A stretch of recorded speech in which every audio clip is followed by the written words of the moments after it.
Well, hello everybody. We've got just a couple minutes before we'll get started, but we're doing that. I want to do a couple of the housekeeping things, take care of some introductions before we kick off the program.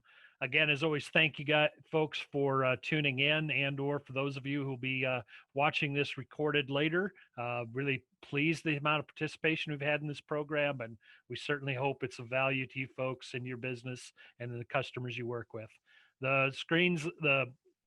The slides that have been scrolling show some of the housekeeping things. We've got the chat box and the Q&A option. Also, if you need some assistance, there's the ability to raise your hand. We're going to be monitoring that through Dr. DiCostanzo's presentation, and then we'll address any questions you might have at the end. But if you've got something that comes up, please raise your hand, and we'll try to address that as best we can. Our sponsors, I want to make sure to give particular recognition for those folks for the help in putting this on. CHS Nutrition, Dakota Land Feeds, and Zoetis Animal Health. They've been very supportive, not only of this program, but with a lot of the things that we do with serving the beef audience here with SDSU Extension. Our speaker today is Dr. Alfredo DiCostanzo from the University of Minnesota. He's going to be talking about backgrounding systems and his methods of how we will utilize those kind of enterprises to add value to cattle and to crops. Alfredo has been a great supporter of us and a good friend, and someone I've really relied on a lot is working with producers here in the Upper Plains. We're very pleased that he was able to take time to visit with us today. He's coming at us from the University of Minnesota there in St. Paul, Minneapolis, somewhere in that part of the world, is broadcasting remotely. So with that, I will turn off my video and allow Dr. DiCostanzo to share his screen, and we look forward to his presentation. Thank you, Warren. Much appreciated. And welcome to everyone that is joining us this afternoon. Thank you for the opportunity to break into your martini lunch today. Hopefully we'll have a few things to keep you entertained and interested to consider backgrounding systems that add value to cattle and crops. I really want to thank Warren, the folks at South Dakota State, for putting this program on. This is an excellent way to convey information in these difficult times. And yes, we'll be talking a little bit about pricing. I know there will be some risk management discussions later on this course. Let me just add a few things so that you can be prepared for that a little later on. I think I do have some more items that are considered housekeeping. And I would consider it light housekeeping, whatever your mom and dad or grandma and grandpa said about how you should act. Please listen to them, they were right. This also applies to what speakers have said on the topic of backgrounding cattle, and that I'm referring to, can we stretch cattle? Can we make them more efficient? Is this an opportunity to incorporate more forage into the production system? There are some caveats, and that's why we're talking about this today. There will be plenty of time for questions, so whenever that time comes, please feel free to interject questions at the end. Other items that I think are really important, and interestingly, I don't know that we have addressed those fully through research. I believe that total calories do count, and of course, this is sort of an obvious statement. We've got to put the calories in to be able to get those cattle to grade and to marble. The question is, does it matter how many calories we put in during backgrounding? And that's really a result of days on the backgrounding diet or stockering diet, if that's how you wish to proceed, and the calories that they're being exposed to. So this is an important consideration. We'll come back to this. Unfortunately, I don't think the data is there to totally answer this question, but at least we'll get started. So before we do anything else on the backgrounding topic, we must decide why it is we want to proceed with backgrounding. So the constant or the consistent response we get to this is it because we want to stretch cattle? Is it because we want to add pounds at the end? And that is a very important consideration. But it is also important to look at it from, is it a good opportunity to stretch the grain we have? And that is obvious of a situation when drought or some other problems, such as 2019 with rain and perhaps poorer crop productions occurred. So those are considerations to look at in how we might proceed to do backgrounding. Now, let's be clear about one thing. Many of us proceed with something we call backgrounding, but it truly is maybe growing cattle. And for that, I mean, we might get 600 to 700 pound cattle, maybe up to 750, and put them on a grower diet. And that I will treat today as a slightly different group of cattle, because I think the results to growing cattle are going to be slightly different, or quite different rather, than when we backgrounding and then we finish them. So for here going forward, we should consider this as a backgrounding is going to be cattle that have been kept in a lower energy diet, perhaps lower than 54 megacals of net energy of gain, for an amount of period somewhere in the range of 60 days to maybe as many as 150 days, depending on where we're talking about this in the country and resources available to the grower or stocker. For a growing diet, let's consider that at rates of about 54 to 58 megacals of net energy of gain. And for those of you that might need translation on those, it'll take me a little while, but I can remember my NEGs that in metric, and that'll be somewhere in the range of a 1.15 to perhaps 1.2 for the grower diets, and below 1.1 for the backgrounding diets moving forward. So backgrounding to me is an opportunity to manage cattle. We're not talking about cow-calf operation systems of breedings and things such as that. We're really talking about production. But somebody will make these baby calves, turn them over to us at weaning, and then it is up to us to manage them beyond that. So somebody makes them, we manage the output, and that's truly what we're doing when we're considering growing or backgrounding systems. An important evaluation or extension, perhaps, of what I just said is that we have the opportunity to manage cattle and to really manage cattle production through carcass weight. So if we take the most current weekly beef production sheet from USDA, the actual slaughter was pegged at 652,000 pounds, with a live weight of cattle contributing to that total of about 1,300 pounds, dressed weight of 809, for a total production, weekly production of 526 million pounds of beef. On the one end, we're happy that we're back to these levels of production. You all know the challenges we had with this virus causing some tremendous challenges at packer operations. So we're happy to see the weekly beef production increasing to levels that are actually higher than they were in 2019 this time. And it will take every bit of that to get through the glut of carcasses or glut of cattle that we put on in the late spring and now early summer. Well, let's consider for a second a 65-pound carcass change. Multiply that by the 652,000 head of cattle that participated or were harvested in the previous week, and that comes back to about 42.3 million pounds of beef. If we try and reclassify that million pounds of beef as carcasses, we divide that at 809 pounds, and it gives us a grand total of 53 or 52,000 head. So a very small change of 65 pounds on last week's weekly beef production would translate to an increase or a decrease of about 52,000 head of cattle. You may recall that late in May, we were perhaps at about 500,000 head of cattle that were considered to be in excess of what we could handle.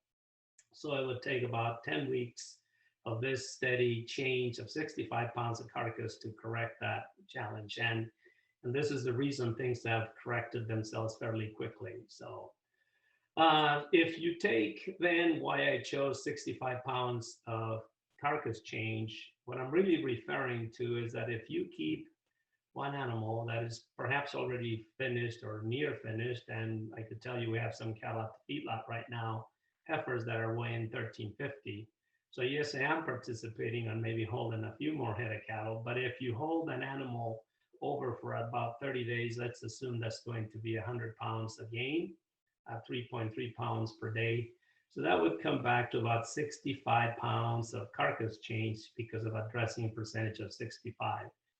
Data from late implant studies and perhaps some of the Zelmax and Optoflex studies would indicate that the dressing percentage, the incremental dressing percentage over 1,300 pounds will be greater than 63% for sure, and maybe sometimes greater than 70%.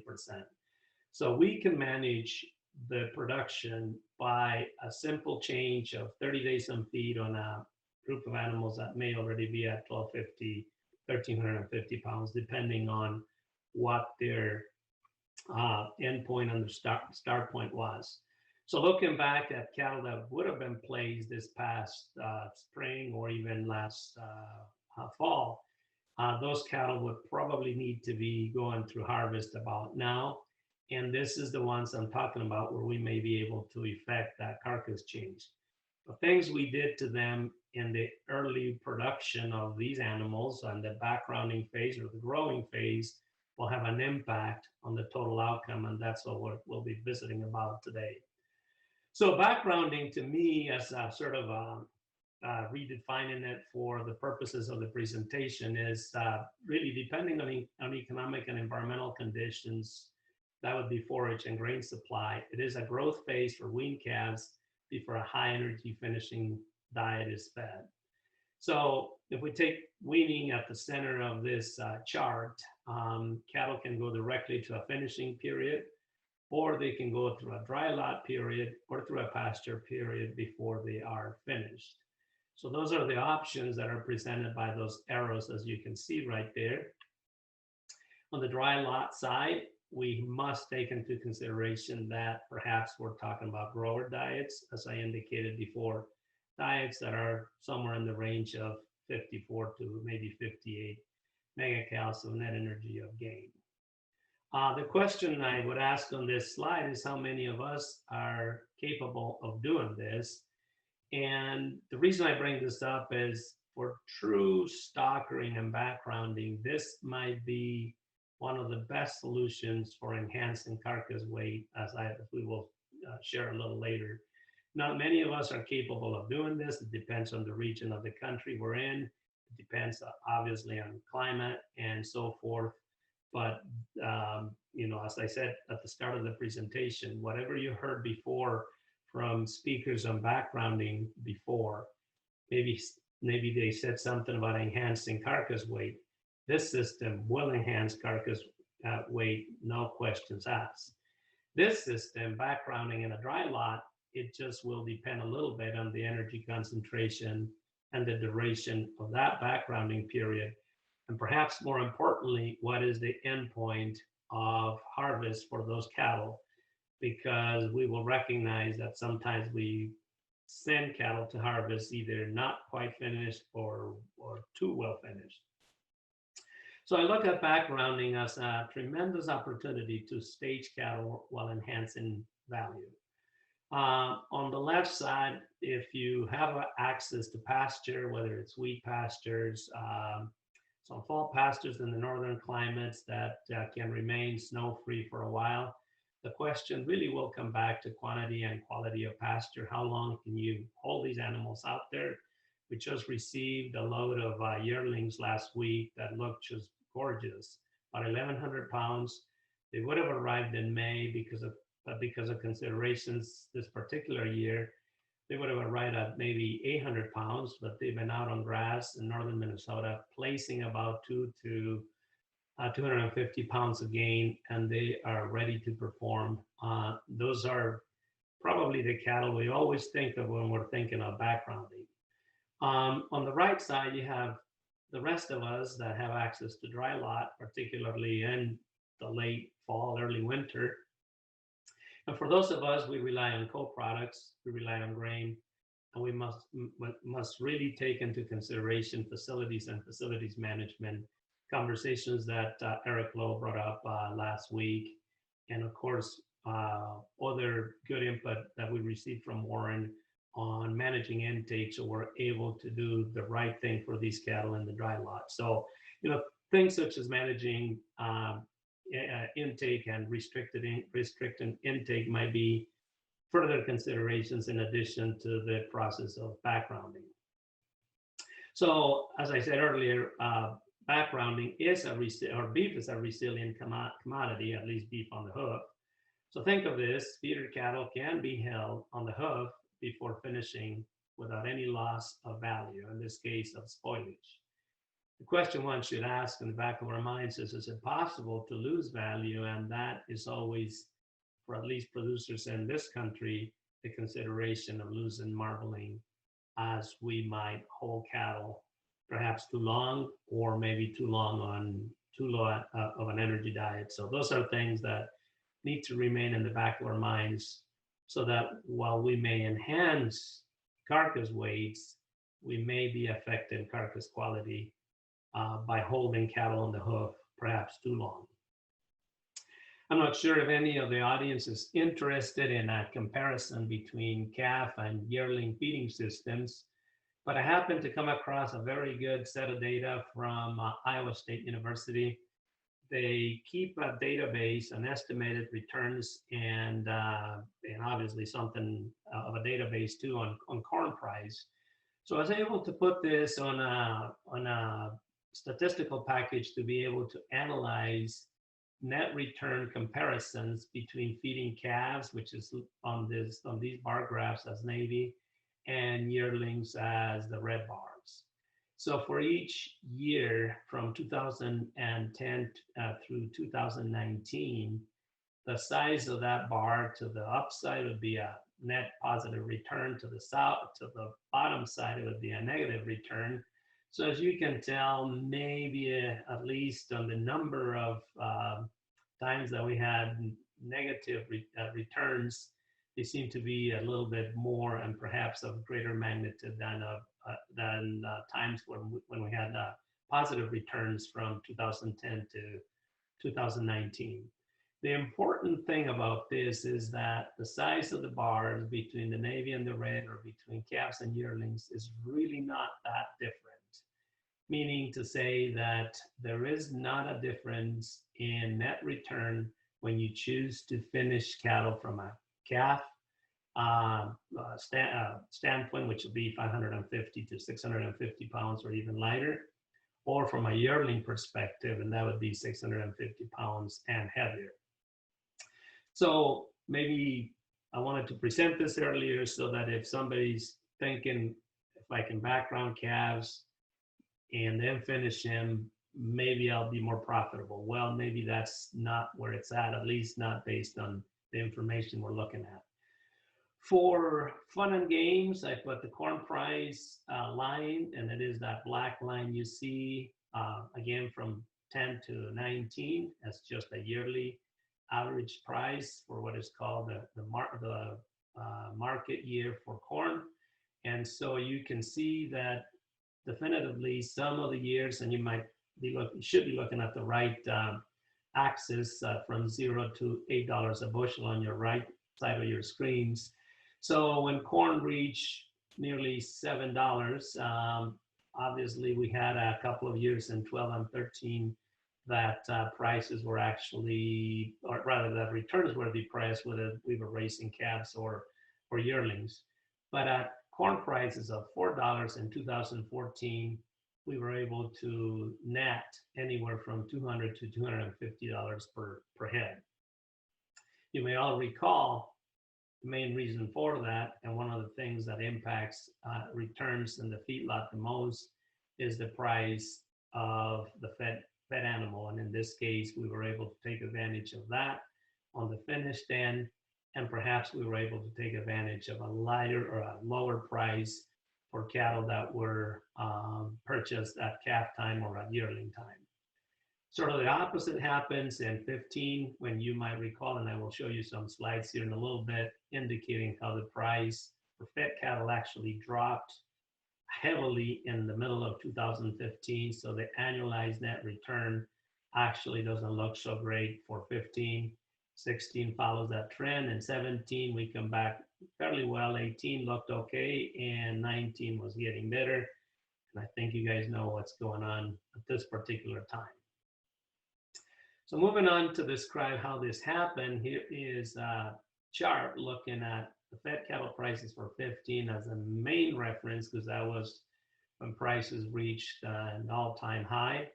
The line that's in red.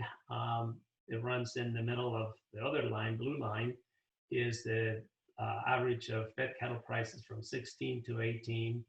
And then the light blue line is fed cattle prices in 19. And as you can see, the trends are usually that sometime in the middle of the summer prices drop. And I'm reserving the time to talk about fed cattle prices in 2020. That's the yellow line, which now breaks itself apart at the bottom in the month of May through current month, July. And there's only 1 point of data for that July number. There seems to be some recovery here currently.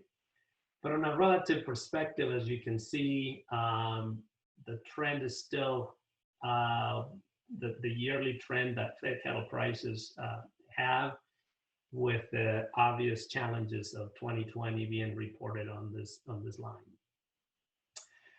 Same thing, and this one is much simpler to talk about. 15 yearling prices are again showing on the higher number line up there. Whether you're looking at 16 through 18 or 19, that line is fairly flat. And then coming into 2020, the yearling price dips in April, of course, as a result of the challenges in marketing cattle, and then it's beginning to come back as of recent times. So this is when it becomes pretty important.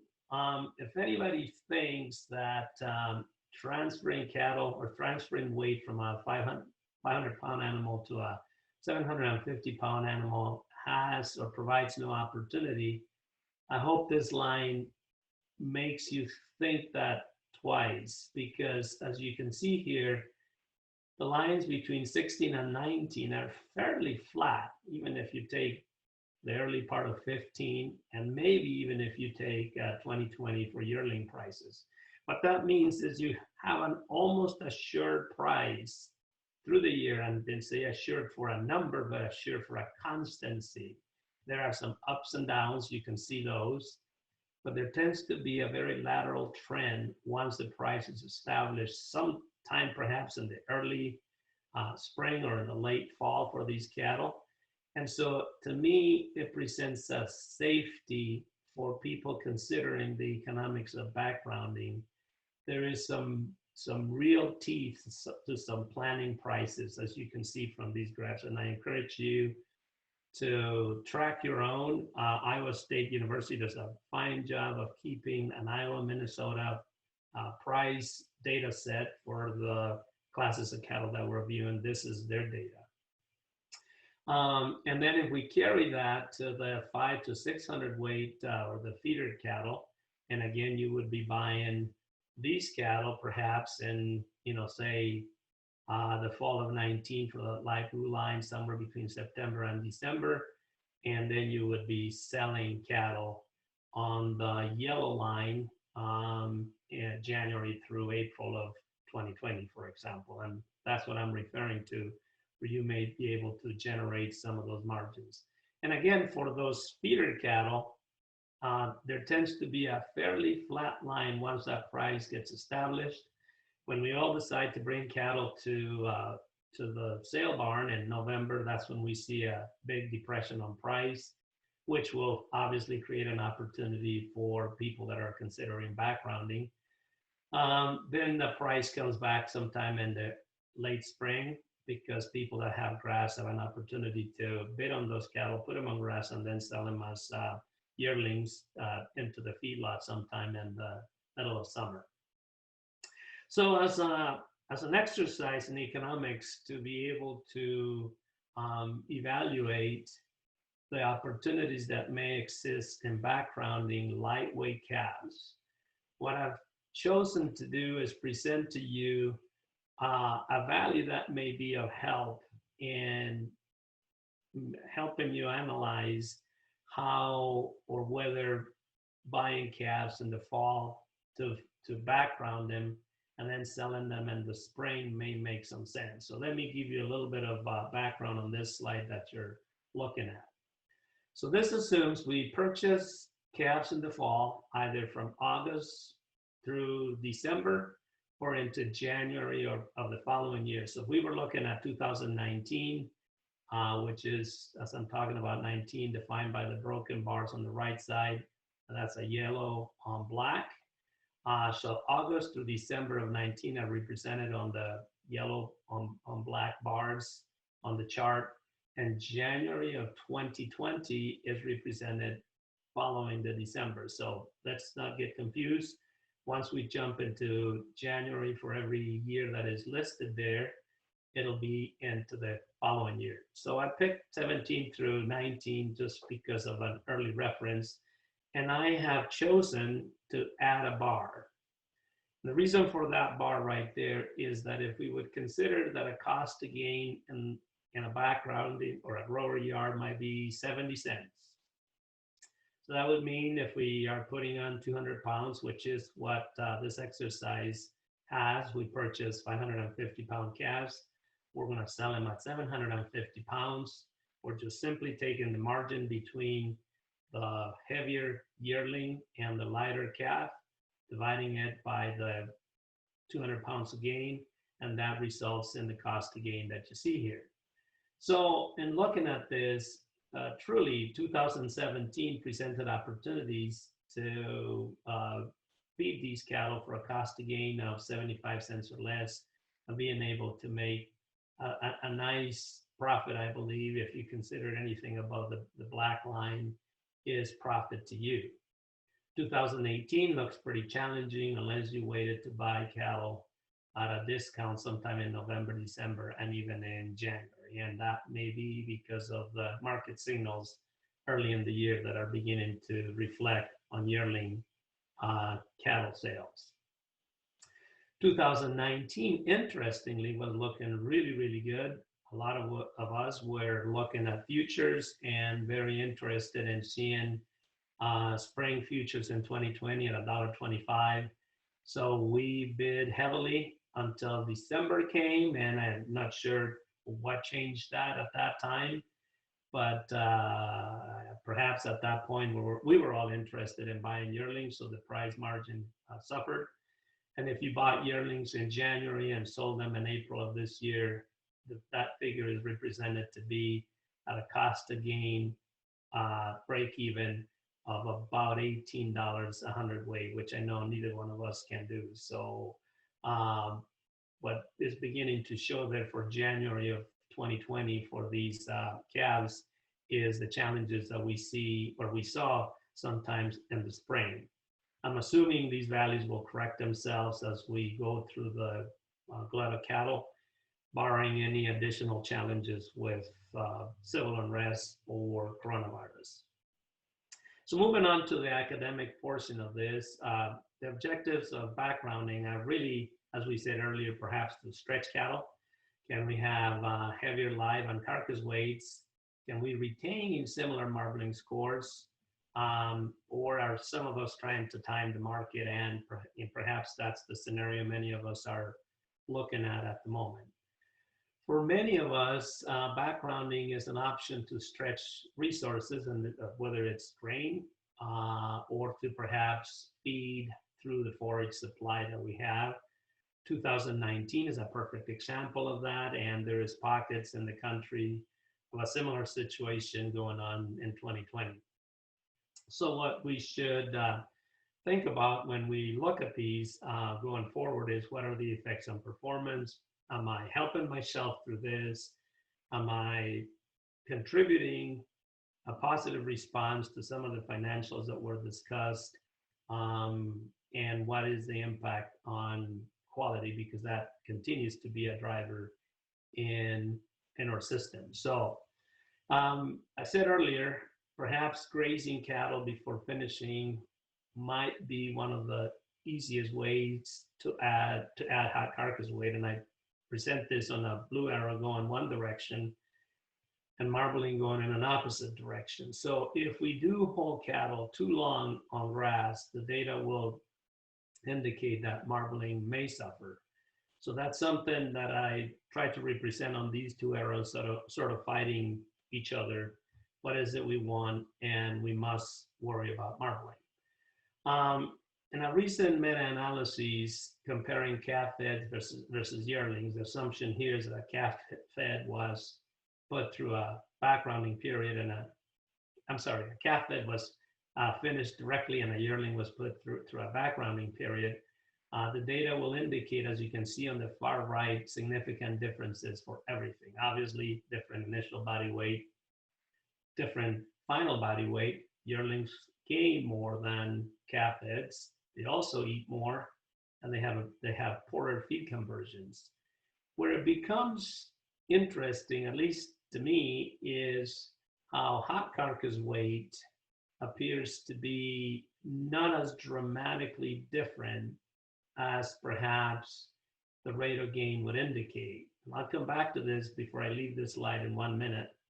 We've also been told that muscling increases when we background cattle, and the row below hot carcass weight doesn't fully bear that out if you choose to reject the null hypotheses at 0.09. So 12.6 square inches versus 12.2.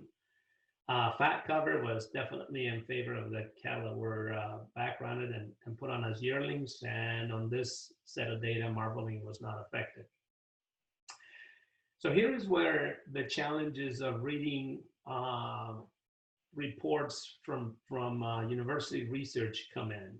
When you look at the data, you might say, well, hot carcass weight was numerically different, and the p-value is 0.1. I may accept that. That's approximately 16 pounds of carcass. Of course, that means a lot when you multiply it by dollars. I get that. But the challenge when pooling data, and the challenge with pooling data from university work, is you will recognize that the final body weight is really not that different between those, the calf-feds and the yearlings. There's actually more difference there than there is between the hot carcass weight that is presented. So going forward, I will present results of a meta-analysis, and we will correct for endpoint. So some of this sort of artifact of how we finish cattle at universities, in particular studies, may have an implication on how we interpret backgrounding studies. So here is a meta-analysis we conducted recently, summarizing effects of previous nutrition on performance during the finishing period and on carcass performance. So a little bit of information on previous nutrition. And when we refer to high grain diets, we're simply referring to reports in which the researchers maintained a control group that was calf-fed, if you will. They were presented a high grain diet from day one. For your reference, those cattle consumed 2,200 megacals of ME during the period to be equivalent to their counterparts that were being backgrounded.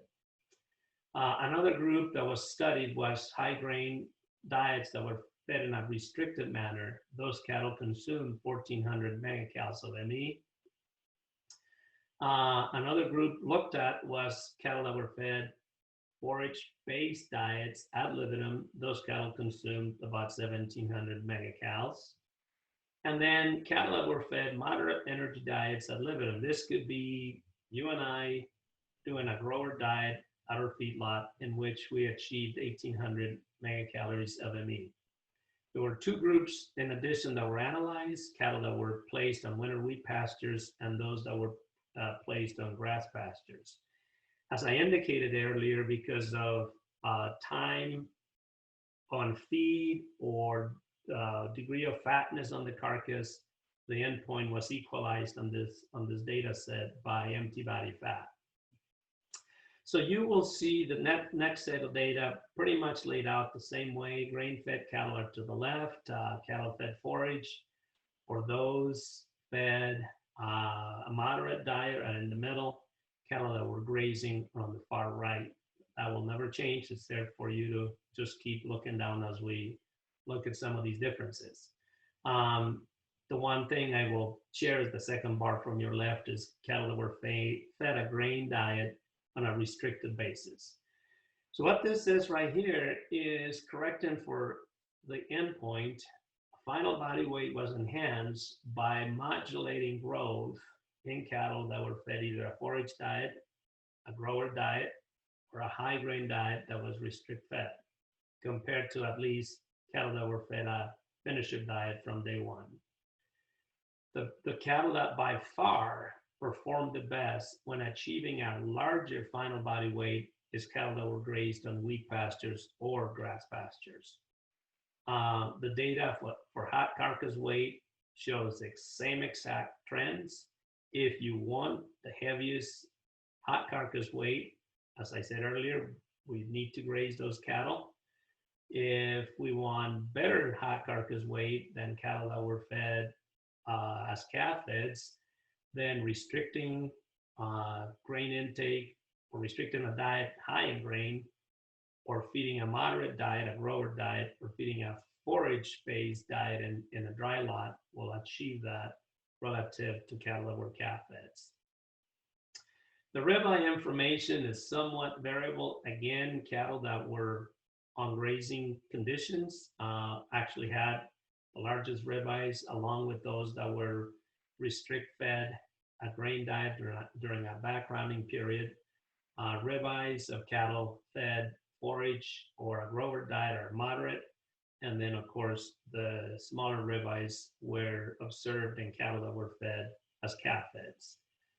Fat depth, interestingly, because of the time it took, if you will, for these cattle to reach a common endpoint, whether it was by design of this study or because of the corrections that we applied, this data demonstrates that cattle that were actually held longer may end up having a little bit more of greater fat depth. Cattle that were fed as calf feds actually had a moderate amount of fat cover, and those that were backgrounded in a dry lot had similar fat depth as those that were calf feds. So here's a summary of that information. High energy diets during the backgrounding, this is calf feds, obviously, will lead to lower end weights, whether we're looking at live or carcass weights, smaller ribeyes, and relatively less fat cover. This is why I said, if you listen to a speaker on backgrounding 20 years ago, you would have heard this back then. High energy diets to the pudgy cattle we had, maybe not 20 years ago, 40 years ago, would have led to lower end weights and smaller ribeyes. Moderate energy diets or restricted fed high grain diets lead to intermediate end weights, live or carcass, intermediate ribeye, but greater fat cover for cattle that were fed a high grain restricted diet. So my question to myself and to us is, wait, don't we background to increase hot carcass weight? Yes, but relative to cattle that were on a grazing situation, the increase was not as large. And again, after adjusting for degree of maturity at harvest, grazing grass or wheat pastures led to heavier end weights, larger ribeye, greater fat cover for cattle that were on wheat pasture, and less fat cover for cattle on grass pasture. The finishing feed conversion, which was not presented to you today, was greatest for cattle restricted fed high grain or for those grazing. So in my little chart there, or my little pop-up says there that cattle that graze during backgrounding do have greater carcass weights, which is again what we have been talking about. And again, when we look at grazing, we will get that increase in hot carcass weight, but there's a good chance we may get an increase in fat content because we will need to feed those cattle much longer to be able to achieve the same degree of finish. Remember what I said about that 1,000, 1,100 pound group of cattle? They're ready to go. They're ready to perform. They're going to do extremely well. But I will need to hold them till about January, when I'm going to be able to see perhaps 6/10 of an inch of fat, maybe 63/100 of an inch of fat, to be able to reach the proper amount of marbling for those cattle. So here is a sort of maybe disclaimer, and I'm not picking on anybody. I'm actually picking on myself as much as anybody. Many research reports are based on cattle finished at the same degrees of same days on feed, degrees of freedom, days on feed. If any energy concentration of the diet at any point in time differed, the degree of finish will differ. This has happened, as an aside, on distillers grains research. We have all contributed to this. This is not a bad thing. We needed to do it for that type of research to be able to understand the energy value of distillers.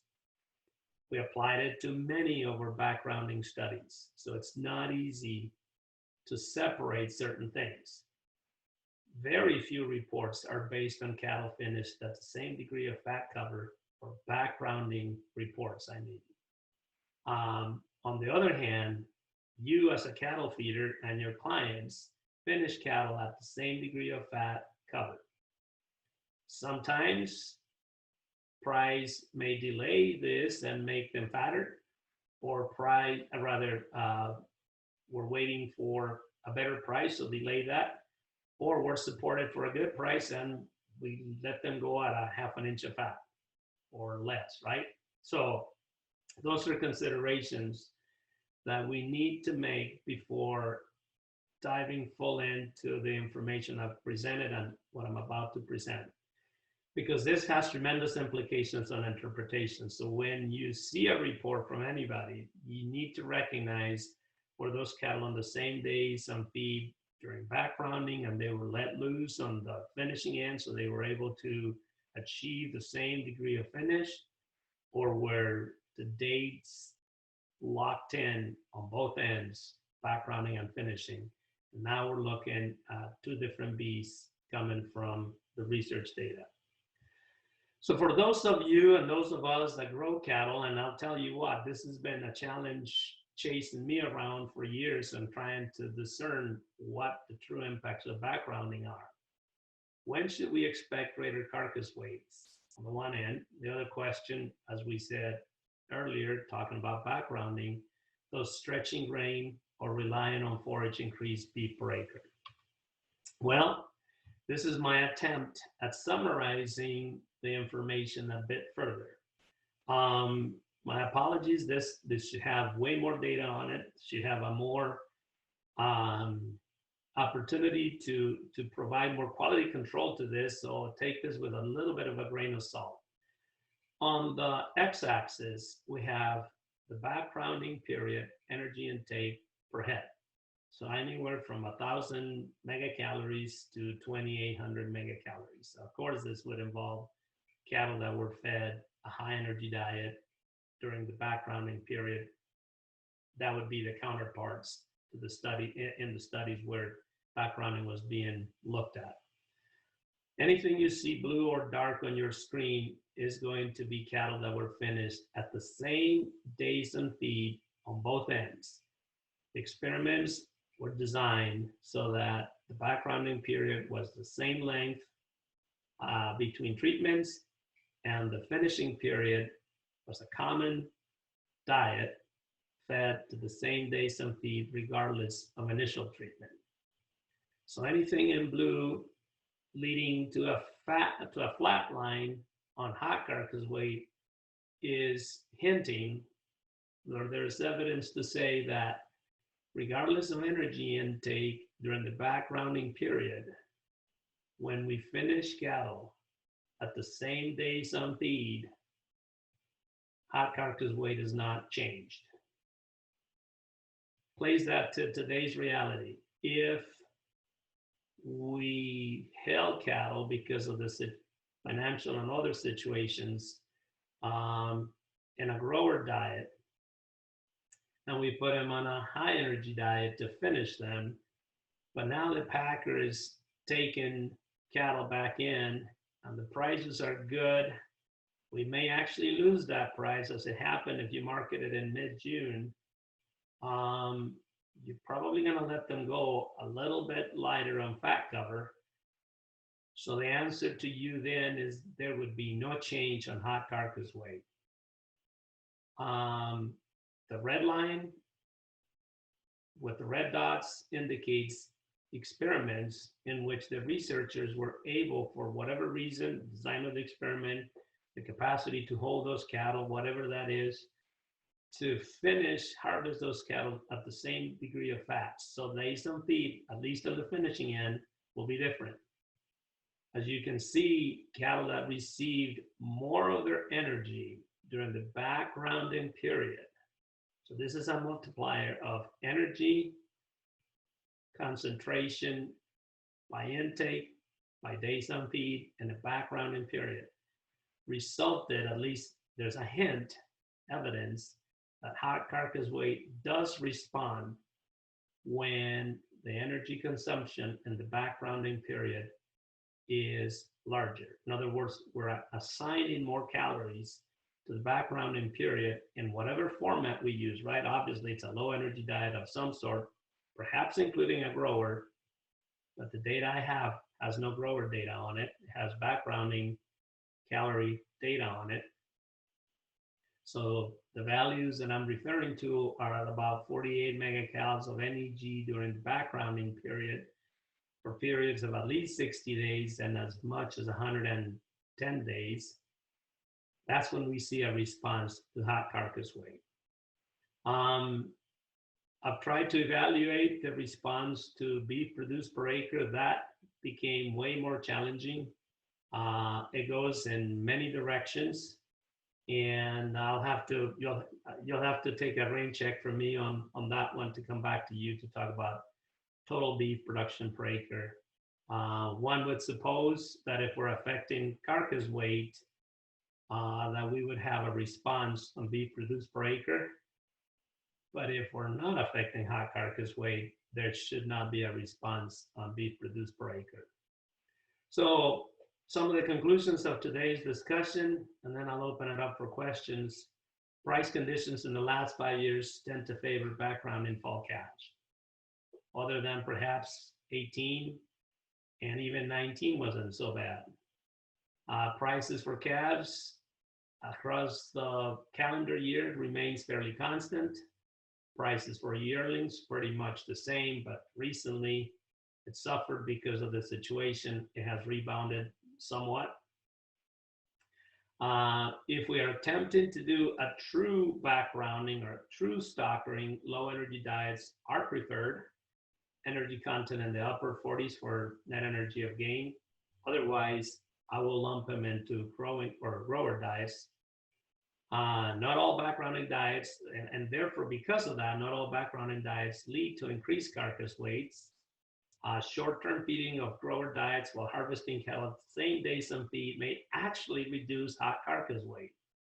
There's some data, even from stuff we've done, where if we challenge cattle too much and don't give them a chance to recover, on the other side of getting to the same degree of fat before we harvest, we will actually affect hot carcass weight, and we will definitely reduce pounds of beef produced per acre.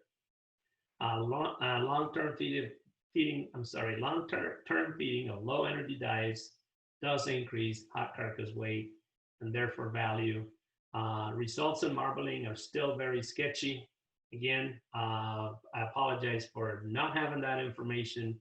It's very difficult to pull all this information because there's so many different conditions to the studies presented, and many a times the data or the information is somewhat incomplete when it comes to some of the periods of their studies. So with that, Warren, I'm gonna turn it back to you, and I suppose I should stop sharing here.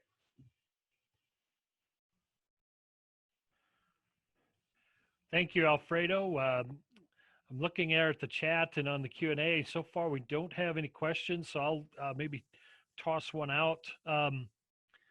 Correct me if I mistook this, but it looked like on the chart you had with the different systems and live weight and carcass weight that the difference uh, seemed to be greater between live weight compared to hot carcass weight for some of those systems. So, am I interpreting that there may be some differences in dressing percentage based on longer time on forage? Absolutely, yes. Yeah, that is that is the message, is that we're affecting gut fill and gut capacity. So dressing percentage will actually potentially decline on those. So maybe I don't know if this is related. And I see Dr. Smith had started typing something and he stopped. So we'll filibuster while he fills in. Um, so if I'm interpreting that, your last set of data that you know fast backgrounding, growing, slow finishing, however we want to classify those, 50, 54 megacal diets, we really need to approach those with a great deal of caution, if for no other reason because we're reducing hot carcass weight, or from a feeder cattle buyer standpoint, we run the risk of making the proverbial short fat calf that we sometimes like to make when corn's cheap and we got a lot of silage.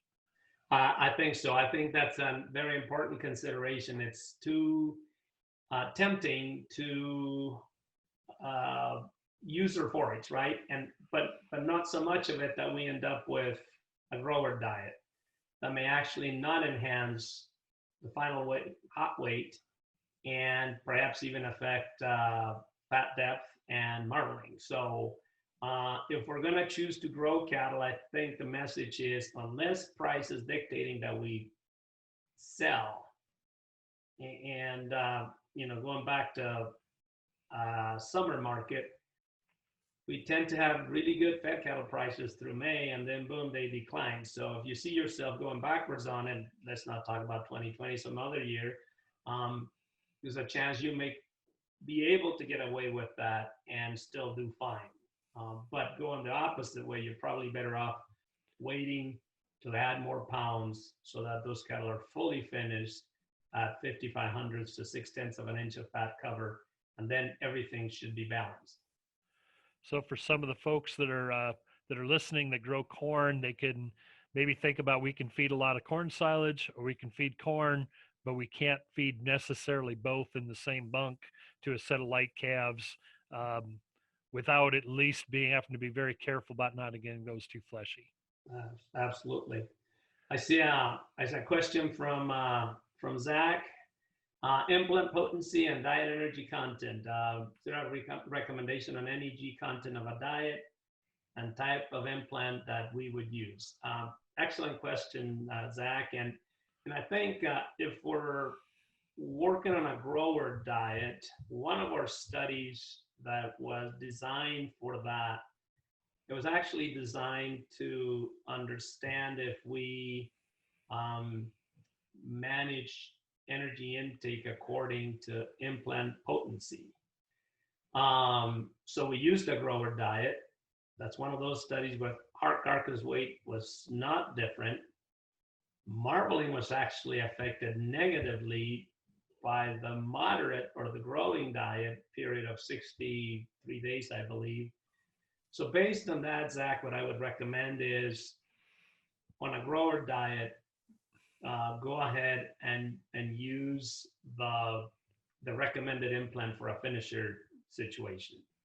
So if you're choosing an extended implant, it's okay to go ahead and put that in there. I do believe the impact on marbling that occurred had nothing to do with the implant, and had a lot to do with just less energy content provided to those ready to perform 700-pound yearlings that we fed, but they didn't see that energy.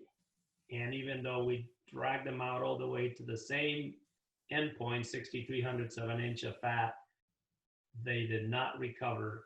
And so many of their carcasses fell from, I gotta remember this, from average and high choice to low choice while the cattle that were fed the high energy diets from the start actually climbed up to CAB.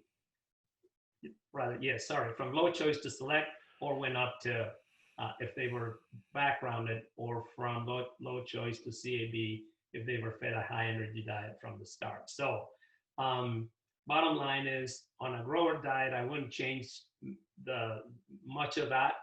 I would just choose to decide if the cattle are right for growing, or should we just go in, and forget about growing some of these that are so ready to perform. On a lighter, maybe a 45 to a 48 megacal NEG, I would be looking at a low potency implant to go along with that diet, and then come back with either an extended implant or an intermediate implant on the grower, and then a finisher implant on the finisher. So hope that answers the question, Zach. Got a question in the chat box or the Q&A section from Tyler. Do you have any value of gain data for a system of winter backgrounding followed by summer grazing? And how might that relate to traditional winter backgrounding followed by finishing? I'm not sure if I wasn't paying attention. Can you repeat the question? Sure. I'll do them one at a time. Okay. Value of gain data for a system of winter backgrounding followed by summer grazing. I guess I might need that clarification on value again. Are we looking at NEG recommendation or pounds a gain? Yeah, and I'm not certain. And if Tyler's still on here, if he wants to retype and clarify. And maybe I'll give it a try, Warren. So we're looking at a grazing situation, right? Yes. So I would suppose that we need at least a pound a gain to a pound and a half on grass in a sort of a dry grass situation, winter grass. As a minimum to move those cattle off, whatever their numbers might be for body weight to start. I'm of the opinion that because their energy requirements, and this I gotta tread carefully here, if the energy content of the grass is good, but there isn't much of it, they should be able to make up that 1 to 1.5 pound rate of gain.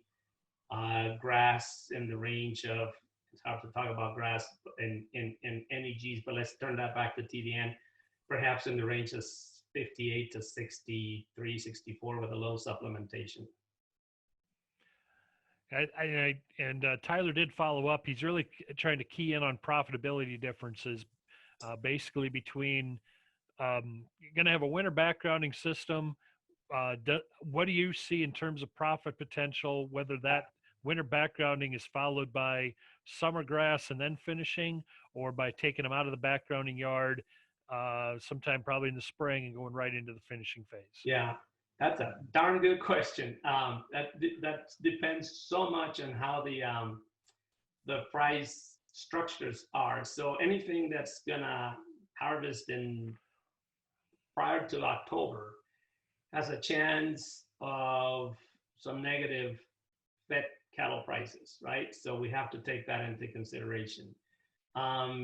There is some data out of Nebraska. I don't have it in front of me at the moment, but I do believe being able to add that grazing period should help, at least in enhancing hot weight, carcass weight, and in having the opportunity to have a fairly low cost to gain on the middle 200 pounds of gain. And in fact, the cattle I've been talking about are very much that formula, because they were in a winter dry lot, they went to grass, and they're with us now. Yeah, and I think a lot of that hinges on your grass availability and cost. But we completed a feeding study last winter where similar situation, cattle were winter backgrounded, summer grass, and then we got them the 1st of September, and they performed extremely well, and also hit a better fat cattle market. However, I also think we may have sacrificed a little marbling too. So there's some of that consequence. Yep. Someone asking a bunch of university guys about profitability is probably dangerous at any time, but we do try. We lose money. Right now, I'm not seeing anything else, and we are almost to 1:30. So unless someone has a question here in just the next couple minutes, we will turn everyone loose. But um, so I'll watch while I kind of try to close things up. But appreciate everyone coming here and participating. Again, these will go out on video links either tomorrow or probably by Monday. And if for some reason folks don't get those, reach out to those of us at SDSU, and we'll get the links forward. Next week we'll be talking about all things risk management and marketing with Dr. Matt Dearson. Looks to be a really good program. So far, I'm not seeing anything else in the chat box or the Q&A, so I'm going to take that as our cue that we can wrap up the program. Thanks again to Dr. DiCostanzo for sharing his expertise, and we look forward to seeing all of you next week. Thank you, Warren. Thank you. Have a good week, everybody. You too.